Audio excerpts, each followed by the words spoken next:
Quelques grammes de bonheur à consommer sans modération. C'est parti. Quelques grammes de bonheur. Quelques grammes de Quelques bonheur. grammes de bonheur. Quelques grammes de bonheur. Quelques grammes de bonheur. Quelques grammes de bonheur. Quelques grammes de bonheur. Quelques grammes de bonheur. Quelques grammes de Quelques bonheur. grammes de bonheur. 4 grammes de bonheur.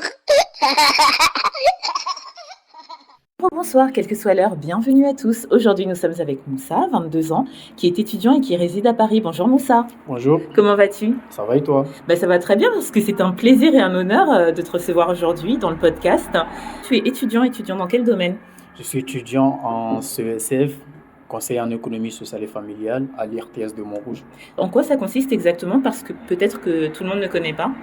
Conseiller en économie sociale et familiale, c'est un travailleur social et il est plus spécialisé dans tout ce qui est accompagnement budgétaire, tout ce qui est faire les dettes, accompagner des personnes en difficulté dans des structures. Ça peut être soit la CAF, soit dans un CHRS, soit dans un CHU, etc.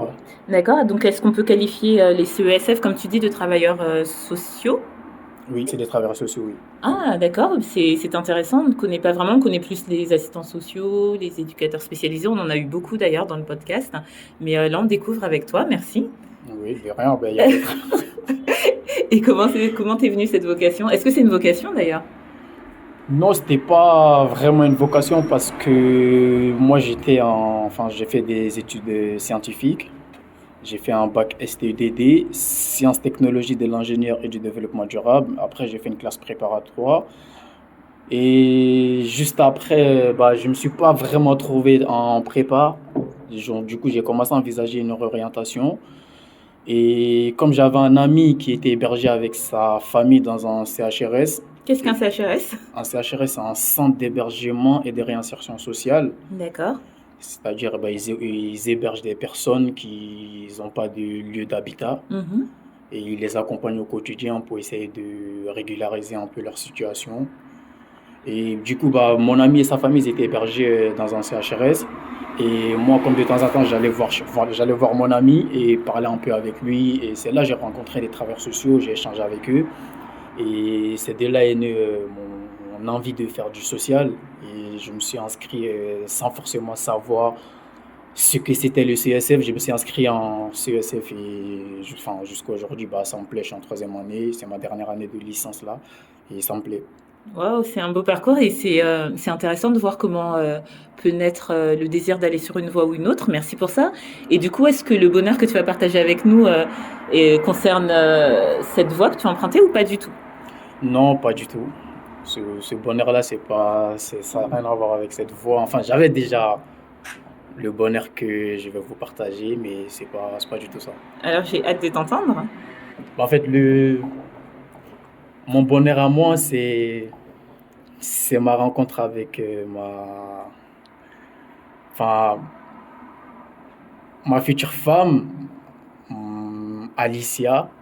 Enfin, Alice, moi je l'appelle Alicia, mais elle s'appelle Alice. Et depuis que je l'ai rencontrée, elle a changé ma vie complètement parce que, en fait, même les sortir avec mes amis, je les voyais, ils étaient avec leurs copines, avec leurs petite amie. Et moi, j'étais là, je tenais un peu la chandelle. Mais depuis que j'ai rencontré Alicia, pour moi, tout a changé. Je suis devenu quelqu'un de nouveau. Je suis devenu une nouvelle personne. Waouh! Alors, attends, je vais me faire un peu curieuse. Tu l'as rencontré il y a combien de temps? Je l'ai rencontré il y a 6 ans, mais ça fait 4 ans qu'on est ensemble. Vous étiez d'abord amis? Oui. Ah, peut-être que tu fais partie de ceux qui pourront témoigner. Est-ce que c'est important d'être ami dans un couple, du coup? Oui. C'est très important d'être un ami, d'être ami dans un couple.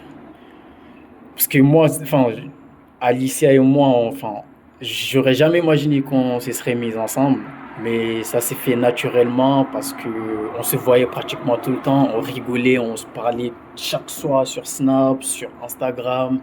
Et finalement, un jour, je me suis décidé, je me suis rendu compte que c'est plus qu'une amie pour moi. Et je lui ai déclaré ma flamme. Et elle aussi, et heureusement, elle ressentait un peu la même chose, mais elle n'arrivait pas à le dire. Mais comme moi, je l'ai dit, c'est de là que tout a commencé. Est-ce que pour toi, c'était une évidence de lui dire ou bien tu avais vraiment peur? Qu'est-ce qui t'a poussé à passer le pas, à te dire bon, parce que ça pouvait mettre votre amitié en danger. Exactement. Ben, j'avais peur déjà de la perdre et j'avais peur aussi qu'elle réagisse mal si je lui dis que c'est pas vraiment le cas pour elle. Elle risquerait de le prendre mal et déjà je perdrais une amie, je n'aurais pas ce que je voulais et la perdre pour moi c'était pas quelque chose que je pouvais envisager en ce moment. Alors, qu'est-ce qui t'a décidé à sauter le pas, puisqu'il y avait toutes ces appréhensions? Je me suis dit que enfin même si je la perds, je sais ce que je ressens pour elle et ça faisait 2 ans qu'on se connaît et il fallait que je lui dise les choses. Il faut pas que je lui cache les choses, il faut que je lui dise vraiment parce que si je continue comme ça, je risque de me faire mal à moi ou de lui faire mal à elle aussi. Donc, tu étais face à deux risques, finalement, soit perdre une amie, Oui, soit perdre l'amour de ta vie. oui, exactement. C'était ça. Tu as choisi l'amour. J'ai choisi l'amour et aujourd'hui je le regrette pas et ça se passe très très bien avec Alicia. Ah, waouh! Et tu as parlé d'une autre chose, tu as dit que depuis que tu étais en relation amoureuse, du coup, avec elle, quoique dans ce que tu dis, j'ai l'impression que ça avait commencé dans votre relation amicale, Mm. tu es devenu quelqu'un d'autre. Oui. C'est-à-dire, est-ce que tu étais à une période de ta vie où tu te cherchais, ou bien au contraire, non, pas du tout, mais elle elle t'a fait découvrir un autre toi?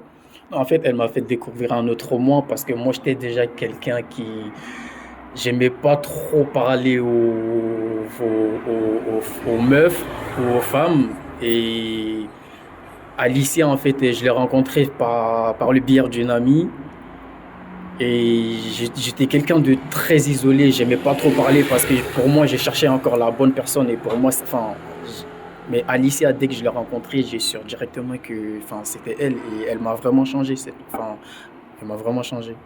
En tout cas, je ne t'ai pas connue avant, mais je vois que lorsque tu parles d'elle, tu t'animes, tu t'illumines. J'espère qu'elle écoutera cette interview, bien que je ne doute pas que certainement tu lui dis de telles choses, mais c'est tellement beau comme histoire et ça donne envie d'aimer et être aimé de t'écouter. Vraiment. Oui, ok. Bah, moi aussi, hein, ça me fait plaisir de partager ça. Ben, je te remercie en tout cas parce que tu nous montres que l'une des pistes du bonheur, c'est d'être aimé et aimer l'autre. Et, mais est-ce que du coup, pour toi, quelqu'un doit te compléter ou bien ça porte juste, ou on est déjà complet et ça porte quelque chose en plus? Je pense qu'on n'est jamais complet. Enfin, on n'est jamais complet, mais toute seule, on n'est jamais complet. On est complet à 2, à 3, à 4. Mais moi, par exemple, enfin, quand j'ai rencontré Alicia, moi en tout cas, j'étais en situation régulière sur le territoire. Et des fois, des fois, j'avais pas d'argent. Des fois, avec mon père, c'était autre chose. Et elle m'a vraiment beaucoup aidé.